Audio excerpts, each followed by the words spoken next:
الحمد للہ رب العالمین وصلی اللہ علی خاتم الانبیاء والمرسلین محمد وعلی آلہ واصحابہ اجمعین فاعوذ باللہ من الشیطان الرجیم بسم اللہ الرحمن الرحیم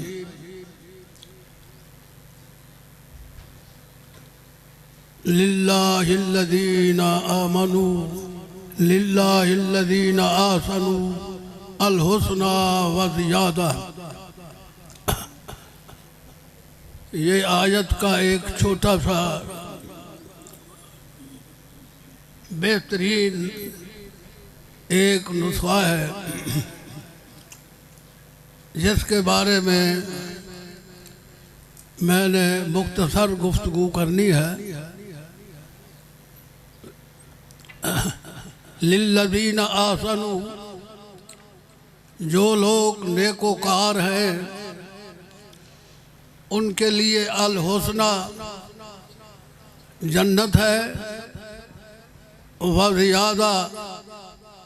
اور اضافی انعام وہ اللہ تعالیٰ کا قیامت کے دن جنت میں دیدار ہوگا۔ اللہ تعالیٰ نے یہ جو سارے احکام شریعت کے ہم پر نافذ فرمائے ہیں، چونکہ کراچی سے بزرگ آئے ہیں تو میں بجائے سریکی کے اردو میں گفتگو کرتا ہوں، ورنہ میں تو سریکی جانتا ہوں نا، لیکن میں ان کی خدمت میں اپنے گزارشات پیش کروں گا تاکہ وہ بھی کچھ استفادہ کر سکیں۔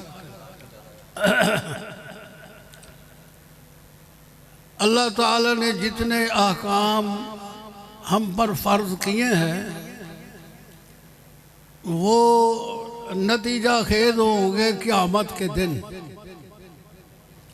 قبر میں بھی اور اس کے بعد جنت میں وہ انعامات جو ہے نا، فَلَا تَعْلَمُ نَفْسٌ مَّا أُخْفِيَ لَهُم مِّن قُرَّةِ أَعْيُنٍ جَزَاءً بِمَا كَانُوا يَعْمَلُونَ۔ اللہ فرما رہے ہیں کہ جو ہم تم پر انعامات کی یہ بارش برسا رہے ہیں، دنیا میں تو تمہیں اشارات سے بتایا گیا تھا، آج وہ انعامات تمہاری آنکھوں کے سامنے، تم اس کا دیدار کر رہے ہو اور تمہاری آنکھیں ٹھنڈی ہو رہی ہیں، اور وہ سارے راز آج کھلیں گے۔ جب قبروں سے اٹھیں گے تو قبروں میں مختلف حالات ہوں گی، میت کی بوسیدہ ہو چکے ہوں گے، ایک ایک قبر میں کئی مدفون ہوں گے۔ بخاری شریف کی حدیث ہے کہ اب صرف ایک عجب الذنب، ریڑھ کی ہڈی کی ایک نوک سی بچ جائے گی۔ یہ بخاری شریف کی حدیث ہے۔ قرآن میں عظام الناخرہ، بوسیدہ ہڈیوں کا تذکرہ ہے، اور حدیث بخاری میں یہ ہے کہ پھر زمین کھا جائے گی جسم کو، صرف ایک باجرے کے بیج کی مانند چھوٹا سا ایک ٹکڑا انسان کا، اسی کا وہ اللہ محفوظ کر لے گا۔ منہا یرکب، جب سور پھونکا جائے گا، دنیا کو اللہ تعالیٰ قبروں والوں کو اٹھائے گا تو وہ قبر میں اسی بیج سے وہ ترکیب پا کر وہ جسم بن کر وہ نمودار ہو جائیں گے۔ اللہ تعالیٰ کے سامنے یہ بیج بھی نہ ہو تو وہ تو کون سے ہر شے بنا سکتا ہے، لیکن چونکہ جس جسم نے جو عمل کرنے تھے اسی جسم کے ذرے سے پھر دوبارہ اس کی تجدید کی جائے تاکہ جزا سزا بھی اس کو ملے، پھر نیا وجود نہ ہو، وہی پرانا ہی ہو۔ جب وہ روئے زمین پر آ جائیں گے تو میدان محشر کی ہولناکیاں، شدائد، مصائب، مسائل ہر قسم کے سامنے ہوں گے، لیکن اللہ نے فرمایا فَوَقَاهُمُ اللَّهُ شَرَّ ذَلِكَ الْيَوْمِ وَلَقَّاهُمْ نَضْرَةً وَسُرُورًا وَجَزَاهُمْ بِمَا صَبَرُوا جَنَّةً وَحَرِيرًا، کہ تم نے تو نیک اور صالح عمل کیے تھے، اب سب کو میدان محشر میں ایک ہی رنگ میں نہ رنگا جائے، تو پھر فَوَقَاهُمُ اللَّهُ شَرَّ ذَلِكَ الْيَوْمِ، میدان محشر کی ہولناکیوں سے چھٹکارا دے گا مسلمانوں کو، مومنوں کو، اور رسول اللہ صلی اللہ علیہ وسلم کی شفاعت کبریٰ بھی کارآمد ہوگی،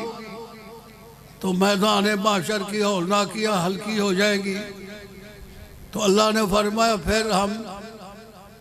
وہ اس دن کے تمام جو شدائد ہے وہ تم پر ہلکے کر دیں گے، آسان کر دیں گے، اور پھر جب ہولناکیاں ختم ہو جائیں گی تو پھر انسان کا جسم تو عریان ہوگا۔ پہلے تو شدائد کی وجہ سے کوئی دھیان نہیں پڑے گا کسی کی شرمگاہ کی طرف، لیکن جب حالات سازگار کر دیے جائیں گے تو پھر تو ان کی شرمگاہ کا مسئلہ ہے۔ تو اللہ نے فرمایا کہ اے میرے بندے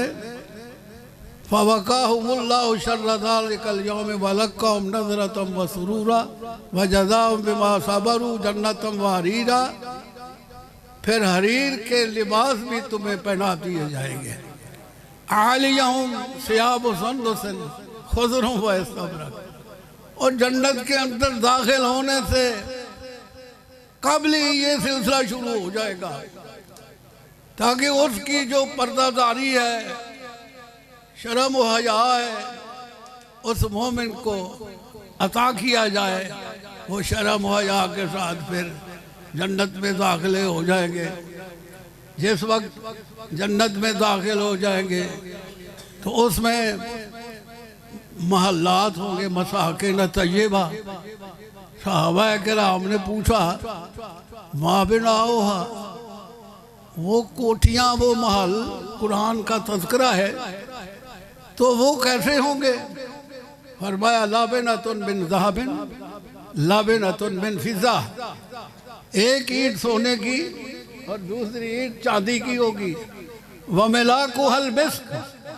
اور کستوری سے اس کی چنائی کی جائے گی۔ اور گارا جرا سا جرا گارا مٹی دا، ریت دا، سیمنٹ دا نہیں، خالص کستوری کے ساتھ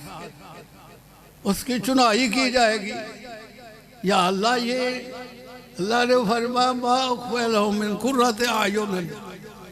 سونا چاندی تو تم نے دیکھا تھا، لیکن اس طرح کی کوٹھی بنائی ہوئی، محل بنا ہوا تم نے نہیں دیکھا تھا کہ ایک اینٹ سونے کی ہو، ایک چاندی کی ہو، اور کستوری کی چنائی ہو۔ تم نے نہیں دیکھا تھا نا، تو آج دیکھ لو پھر، یہ تمہارے لیے یہ محلات ہے، اور ریشمی لباس تمہارے لیے زیب تن ہے۔ دیکھ لیا کہ کیسا کیسا لباس ہے تمہارا، یہ کوٹیاں ہیں، یہ محلات ہیں، اور پھر باغات میں سیر و سیاحت کے لیے لوگ نکلیں گے، خامد بیوی بھی نکلیں گے۔ اللہ تعالیٰ نے فرمایا وَعَالِيَهُمْ ثِيَابُ سُنْدُسٍ، یہ ریشمی لباس ہے بے تن کرتے ہوئے محلات میں بیٹھے سیر و سیاحت کے لیے جب نکلیں گے تو اللہ تعالیٰ نے فرمایا مثل الجنت التي وعد المتقون فيها انہار من ماء غیر آسن وانہار من لبن لم يتغیر طعمه وانہار من خمر لذة للشاربین وانہار من خمر لذة للشاربین وانہار من عسل مصفى، شہد کی نہریں، دودھ کی نہریں اور بہترین قسم کے شفاف پانی، اور انسان کو جام بھر بھر میں غلمان جو جنت میں ہے اللہ نے رکھے ہوئے ہیں، وہ غلمان جو ہے بھر بھر کے گلاس اور جام جگ جو ہے وہ ان کو پلائیں گے، اور یہ شربت نفیس قسم کے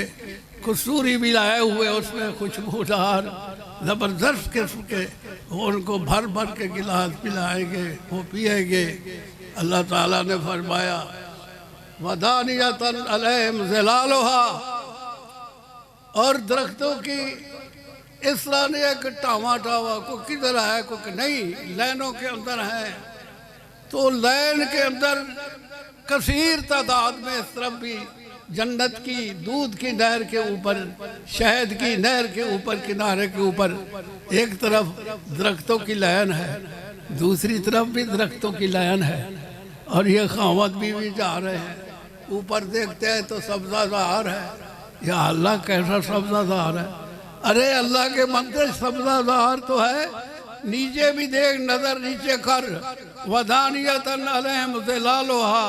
وَذُلِّلَتْ قُطُوفُهَا تَذْلِيلًا، یہ پھلوں کے خوشے بھی تو لٹک رہے ہیں نا، یہ آم، یہ کھجورے، یہ انگور،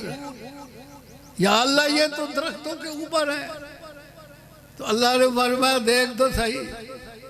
ذُلِّلَتْ قُطُوفُهَا تَذْلِيلًا، اس کے منہ کے قریب آ جائیں گے خوشے اس کے منہ کے قریب آ جائیں گے، وہ انگور بھی اس خوشے سے کھا رہے ہیں، کھجورے بھی کھا رہے ہیں، پھل فروٹ کھا رہے ہیں۔ اللہ نے فرمایا یہ کیسا منظر ہے، اب نیچے دیکھتا ہے تو دودھ کی نہر ہے، اوپر سبزہ زار ہے، درمیان میں انگوروں کے خوشے شم کر رہے ہیں، لٹک رہے ہیں۔ اللہ نے فرمایا یہ منظر کبھی تم نے سوچا تھا، کبھی تیرے وہم و خیال میں بھی نہیں تھا، آج یہ صرف یہاں تک نہیں ہے، وَإِذَا رَأَيْتَ ثَمَّ رَأَيْتَ نَعِيمًا وَمُلْكًا كَبِيرًا، چلتا چلا جا جہاں تک تو جا سکتا ہے، یہ تیرا ہی ملک ہے، تیری ہی بادشاہی ہے، اور یہ ملکن کبیرہ ہے، اور نعیمن اس میں نعمتیں ہی نعمتیں ہیں،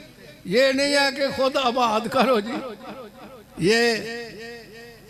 وَذُلِّلَتْ قُطُوفُهَا تَذْلِيلًا، یہ ساری چیزیں اس کے قریب ہوں گی، اور متقین فیہا علی الارائک، وہ جہاں جائیں گے تخت بچھائے ہوئے ہیں، یہ دیکھو نا، تخت بچھائے ہوئے ہوں گے، موتیوں کے، جواہرات کے، لولوں کے، مرصع، اور یہ سارا منظر دیکھتے ہوئے اللہ تعالیٰ کی طرف سے پھر ایک بہت بڑا اجلاس کا اعلان ہو جائے گا، جنتی جنت میں ہوں گے، فی نعیم، حدیث میں ہے بخاری مسلم سیاہ ستہ میں، اس کا خلاصہ میں دو لفظوں میں آپ کو بتاؤں کہ اہل الجنت فی نعیم، جنتی ان نعمتوں میں ہوں گے، اچانک جو ہے نا یتجلی لہم العرش، اللہ کا عرش سامنے آ جائے گا، یرفع الحجاب، اللہ کے نور کے تجلیات کے جو پردے ہیں وہ اللہ کے چہرے سے ہٹنا شروع ہو جائیں گے۔ دنیا میں، دنیا کی زندگی میں کسی نبی کو بھی یہ زیارت نصیب نہیں ہوئی، یہ آخرت کے ساتھ، جنت کے ساتھ اس کا تعلق ہے۔ تو فرمایا جب یہ اٹھ جائیں گے پردے چہرے کے سامنے سے تو پھر کیا ہوگا؟ ينظرون إلى وجه ربهم، ينظرون إلى وجه یہ جو آپ لوگ بیٹھے ہیں اللہ سب کو نصیب فرمائے۔ ایویں نہ سمجھو کملے ہو کہ روزہ رکھیا، حج کیتا، نمازاں پڑھیا تے پڑھنا کیے، یہ دیکھو اس دا مول ہے کوئی؟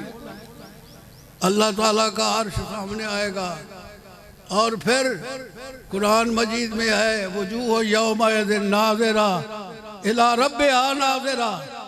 حدیث کے کئی منکر کہہ دیں کہ ہم تو نہیں مانتے حدیث، تو اللہ نے فرمایا یہ قرآن بھی نہیں مانتے۔ وجوہ یومئذ ناظرہ الی ربہا ناظرہ، تمہارے چہرے چمکدار ہوں گے اور اللہ کو دیکھ رہے ہوں گے، الی ربہا۔ اور کچھ لوگ تو ایسے ہیں کہ اللہ کے وجود کے بھی قائل نہیں ہیں۔ دیکھو نا، دنیا عجیب و غریب ہے، جس کا اپنا وجود نہیں وہ ساری کائنات کو کیسے بنا سکتا ہے؟ وہ اللہ کا وجود ہے۔ اللہ تعالیٰ نے جب ابلیس نے انسان پر انگلی اٹھائی تو اللہ نے فرمایا اے ابلیس ہی ہے تجھے خاک نظر آتی ہے کہ یہ بشر ہے جی، مٹی سے بنا ہے، تو میں کیسے اس کو سجدہ کروں؟ اللہ تعالیٰ نے فرمایا خلقتہ بیدی، یہ تو وہ ہستی ہے جس کو میں نے یہ تو وہ ہستی ہے جس کو میں نے اپنے دونوں ہاتھوں سے بنایا۔ شرم نہیں آتی تجھے؟ اور ساری چیزوں کو میں نے کون سے بنایا، لیکن جب میں نے آدم کو بنانا شروع کیا تو کیسی شکل ہے، دیکھو نا، دیکھو چہرے دیکھو، سبحان اللہ، کیسے چہرے۔ اللہ نے فرمایا فی احسن تقویم، بہترین شکل صورت دی اس کو۔ تو اللہ تعالیٰ نے تعارف کرایا انسان کا اللہ نے تعارف کرایا جس کو میں نے اپنے ہاتھوں سے بنایا۔ تو اللہ کے ہاتھ ہوئے کہ نہ ہوئے؟ ادھر دیکھو، اللہ نے فرعون جب اس شیطان کو پٹی جو پڑھ کر آیا تھا تو اس کو کیا کہا اللہ تعالیٰ نے؟ میں نے اپنے ہاتھوں سے بنایا۔ ایک جگہ ہے نا اللہ تعالیٰ نے فرمایا بیادہ الملک، اب دیکھو یہ بات بھی سمجھنے کی ہے، بیادہ الملک۔ جب یہ آیت پڑھی جاتی ہے کہ اللہ کے ہاتھ میں ساری کائنات ہے تو وہ کہتے ہیں ید سے مراد یہاں قدرت ہے۔ تو اللہ تعالیٰ نے دوسری آیت میں بیان کر دیا خلقتہ بیدی، یہاں تو دو ہاتھ مراد ہے، دو قدرتیں تو نہیں ہوتی، قدرت تو ایک ہوتی تھی، اگر تعویل کرتے تو وہ بن سکتی تھی، لیکن یہاں تو تعویل بھی نہیں ہو سکتی۔ تو پھر بات یہ چل رہی ہے، میں نے بتایا کہ اللہ تعالیٰ کا عرش نمودار ہوگا، پردے ہٹا دیے جائیں گے، ینظرون الی وجہ ربہم، اور پھر آگے کیا ہے؟ قرآن پڑھو، قرآن سلام قولا من رب الرحیم۔ اور انا یہ آپ لوگ سنتے رہتے ہیں لیکن اس کا پس منظر کبھی سنا ہے؟ سلام قولا، اب اس موقع پر اللہ کرے گا السلام علیکم یا اہل الجنہ۔ کیا منظر ہوگا آپ لوگوں کا کہ اللہ تعالیٰ دیدار بھی کرا رہا ہے، وجوہ یومئذ ناظرہ الی ربہا ناظرہ، اور نال بھی ساتھ یہ بھی کہہ رہا ہے السلام علیکم یا اہل الجنہ، اور پھر یہ بھی کہہ رہا ہے حل تریدون شیئا ازیدکم، میرے بندوں کو اور چیز چاہیے میں اضافہ کروں؟ تو وہ کہے گا یا اللہ بڑی نعمتیں ہیں، تو اللہ کہے گا پھر آخری بات یہ ہے کہ میں تم پر راضی ہوں، کبھی ناراض نہیں ہوں۔ سبحان اللہ۔ تو یہ ہے کہ للہ الذین احسنوا الحسنی وزیادہ، جس نے نیک زندگی گزاری اس کے لیے جنت ہے اور اللہ کی زیارت ہے۔ قرآن سے بھی ثابت ہے اللہ کا وجود ہے، آنکھیں ہے، چہرہ ہے، اور پنڈلی ہے، اور ہاتھ ہے،